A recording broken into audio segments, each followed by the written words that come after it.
The post-game thoughts of Lady Flames head coach Kerry Green. Once again, back to the arena. And welcome back into Buies Creek. Lady Flames get the victory over Campbell here by a final score 58-52. With the win, the Flames run their record now to 7-13 overall in the year, but 6-3 in the Big South Conference. With the loss, Campbell falls to 15-5 overall and 7-2 in conference play. So the Flames are able to get within one game of the Camels.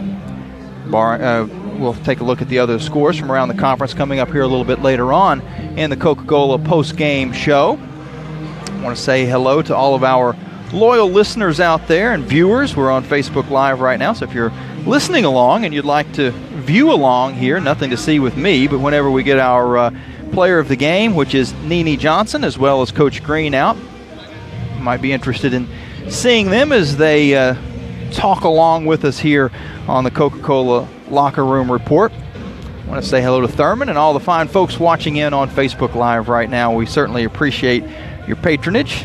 Again, with the win, the Flames now settle themselves into at least in contention for second place in the conference. If you can get into the top two, it gives yourself a chance to have postseason even if you don't go to the NCAA tournament. As far as the WNIT, you have to be in the top two in the conference. If you're the number one seed, you're guaranteed of no worse than the WNIT. If you're the number two seed and the number one seed were to win the conference, which is what happened last year when Asheville won, then the Flames were the two seed and went to play up in Villanova in the WNIT. At least you give yourself a chance at a quality postseason appearance. Of course, the number one goal is winning the tournament and going to the NCAAs, and the fact that the Flames play this year at home for the tournament is a big advantage, and they're hoping that they can take advantage of that. The stats from this game look like this for the Lady Flames. Nene Johnson, our player of the game, was 5 of 9 shooting from the field, had 3 rebounds, 13 points, 3 assists, 1 steal, 0 turnovers in 30 minutes of playing time. Pretty good stat line for Nene, and she was our Thompson Brooks Insurance player of the game. For the Flames, rebounding-wise, the leading rebounder was Kean Green. She had 9 boards, also had 12 points to go along with that. Very good outing for her, and 3 block shots. Did it on both ends of the court, did Kean. 11 points for KK Barber, including a couple of big free throws down the stretch to put the game away. 4 total free throws in the game, 4 of 4 for her. 3 of 6 overall from the field. 11 points and 3 steals. Pretty good effort for KK as well in 20 minutes of playing time. 7 points for Audrey Redstadt, 6 points for Ola Makarat, 5 for Eva Elich, 3 for Tatiana Crowder, as well as 3 assists and a steal. Tatiana came in, played 6 big minutes for the Flames in the fourth quarter, especially on the defensive end, but then also hit an enormous three-pointer with the shot clock running down. The Flames up by 2 late in the game, and she hit it and gave Liberty a 5-point lead, and Lady Flames never looked back after that. So Crowder, certainly with the play of the game on that three-pointer, not quite the resume to be the player of the game, although she would be fun to talk to, and I hope we get a chance to do that before this season runs out, because she is probably the most energetic player to talk to on the court, off the court. She is all over the place, and probably the biggest practical joker on the team as well. But pretty good stat line for her. 6 minutes of playing time, 3 points, 3 assists, 1 steal, no turnovers. Not too bad for Tatiana, and she came in and gave the Flames that final push they needed to get across the finish line. Kira Johnson-Graham also had a point for Liberty. For the Campbell Camels, their leading scorer was Summer Price. She had 20 points in the game, and just about all of it came in the second half. She was just red hot down the stretch. If you look back to the first half statistics, she only had 2 points, 1 of 5 from the field in the first half of the game. She finishes up 6 of 6. 7 of 11 overall, but 6 of 6 in the second half, including 3 three-pointers and 20 total points, 4 assists as well in 34 minutes of playing time. So Summer Price really came on strong, but the Camels just got in a little bit too big of a hole to dig their way out. They were down by as many as 10 points. Liberty led in this game a couple of times by 10 points. They were up 30-20, and then into the second half, the Camels used a 19-6 run to take a 10-point deficit and turn it in, or sorry, a 9-point deficit at that point, and turn it into a 4-point lead. At that spot, they were up 46-42, but Liberty was able to outscore the Camels down towards the end of the game, including that big three-pointer we were talking about by Tatiana Crowder. At that point, it gave the Flames a 5-point lead, and they held on to get the victory and now move to 6-3 on the year in the conference, and the Camels are 7-2. Some team statistics to pass along too. Well, let's also mention that Michaela Rouse also in double digits for the Camels. She had 12 points in the game. Their leading rebounder was both Bolden and Cribb that had 5 apiece. As far as team statistics, the Camels shot 38% from the field. The Flames finish up shooting almost 48% from the field. From 3, Liberty was 3 of 8. The Camels were 8 of 16, so red hot from downtown, 50%. A team coming into this game that only shot 29%. And they also defend the ball really well as far as the three-point line is concerned, but don't particularly shoot that well, but they did today. 8 of 16, and that kept them right in it towards the end. Free throw line, the Flames got there quite a few times. They were there, well, quite a few more than the Camels anyway, as they finish up 15 of 8. I say quite a few. In a game with so many limited possessions and such a close, low-scoring game, an extra 6 free throw attempts and a very good free throw percentage for Liberty in this one. They were 15 of 18, 83%, and that's where they put it away down the stretch. The Camels were 8 of 12. Not a bad percentage for them, above their season average of 57%. They shot 67% in this game, so both teams shot well from the free throw line, but the Flames just got there a bit more than the Camels did. In the paint, the Flames outscored Campbell 22-16, but off turnovers, the Camels had a 17-13 advantage. Second chance points were 6 apiece. Fast break points were 4-0 Liberty. Bench points were 15-6 Liberty. And the most important stat as far as Coach Kerry Green is concerned, rebounding, the Flames get a 33-22 advantage there. Turnovers, 14 for Campbell, 15 for the Flames. And steals, the Flames had 8. The Camels had 6. The Flames had 7 block shots, and the Camels actually did. The Flames had 7. The Camels actually didn't have a single block shot in the game. And we're going to get Nene Johnson mic'd up here and get an opportunity to talk to her, as she's our Thompson Brooks Insurance Player of the Game. And Nene, before I talk about you, I want to ask you about Tatiana Crowder and that three-pointer she hit in the corner, because I think you were more excited than she was when that shot went in. But with 1 second on the clock, coming off the bench, she was obviously cold. She hadn't played a lot in the game, but stepped in with a lot of confidence into that three-pointer, and you were pretty happy for her. Yes, I was. That's my roommate, so to see her make a big shot, that was a big accomplishment. So. And for the team, it was huge, because at that point in the game, it was a 2-point game. That three-pointer gives you guys sealed the deal, yeah. Yep, that pretty much sealed the deal at that point. Then hit some free throws, including yourself down the stretch. And that's something that I know you guys have shot a lot of free throws in practice this year, because the percentage isn't as high as Coach Green would like, or you guys would like for that matter. But tonight, it was going in. Is it something about the rims in here? It seems like you guys like to shoot free throws. Yeah, they have really good shooting rims here. So when we were in here for shoot around, it felt really good shooting. So. Nice. We also got a lot of shots up, too, so that helped. In the first half, you had to take a couple of tough ones with the shot clock running down, and that one you were falling towards the outdoors. You were almost in the garage door out the building here when you hit that one. But the Camels do a good job of forcing you to run a lot of clock and then take some difficult shots at the end. Tonight, you guys were able to hit them, though. What is it about their defense that causes so much problem? Well, they were denying the three-point. They were denying they were denying from half court, so it was hard to really get into our offense, because they were denying the pass. So we had to fight to get the ball. And when the shot clock was running down, we had really good focus to get the ball in the rim, because we made a lot of shots with the shot clock running down. So defensively, I mean, you guys matched their defense pound for pound. As a matter of fact, the second quarter of the game only gave up 4 points. Now, you didn't score a whole lot either, 7 points. But defensively, you guys really dug in, especially in the first half of the game. I really think this was our best defensive game of the year so far, because we were really focused, zoned in, and communication was a big key. So, and it seems like block shots have continued to be a thing for this team. 7 tonight.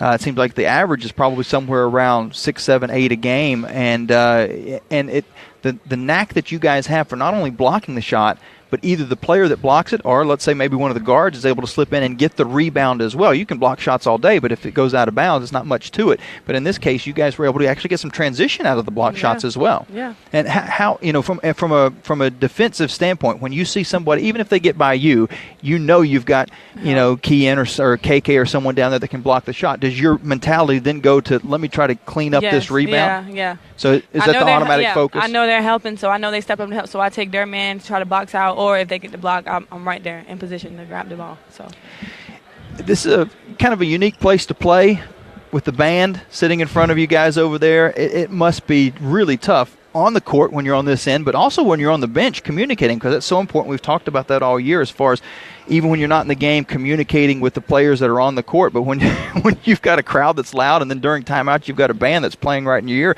is this one of the toughest places you've played in so far? It was really loud here. Like, it was hard to hear Coach when he's trying to give out directions and stuff, but we all zoned in and really paid attention and communicated well. So I guess you have to learn to read lips too when you're in a spot like this. Yeah. It's like a football team, when they have to do the silent count and stuff like that. You got to kind of transition, I guess, a little bit in basketball too. Well, congratulations on a great individual game, but more so the big team win today, because this one is just enormous.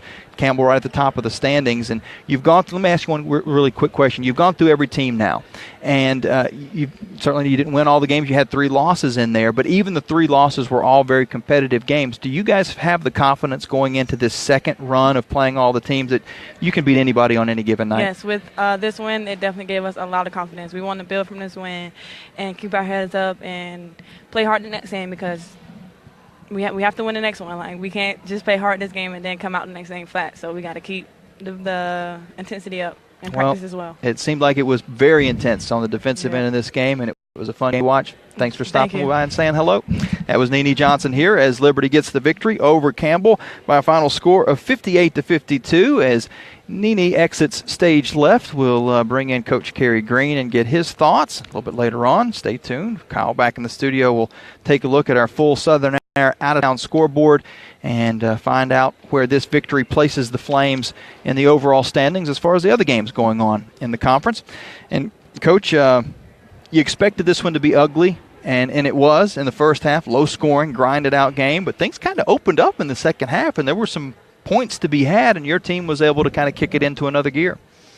Yeah, Jamie, the fourth quarter, from an offensive perspective, we put up 24 points. You go with that rate, you're going to get 96 points a game, But unfortunately, we got a second quarter, 7 points, but defense was excellent that quarter. And the way we finished the game, 2 for 2 from three-point range in the fourth quarter, and 6 for 6 from the foul line, and from the field, 8 for 12. So it's 67%. So I don't know if you can get too much better than that. I thought there was some key plays by certain individuals, but as overall, just a great defensive effort. And we won 3 out of the 4 quarters, and every little statistic was important, and the free throws basically won the game for us tonight. And as I said, certain individuals, I think, had good games. I mean, Olo was 3 for 4, had, I think, 7 boards. 5 boards. Kean had 9, almost a double-double. I thought in the fourth quarter, if I'm not mistaken, Audrey hit a big 3 out of a corner, and that was a warm spot, and that's where Tatiana ended up making her 3 in the same spot. And KK came up with 3 steals, and they were big-time steals. And I'm so proud of the team, especially, we worked hard and get a 10-point lead. Then we don't take care of the ball, have a couple turnovers, and they hit some shots, and we go down 4.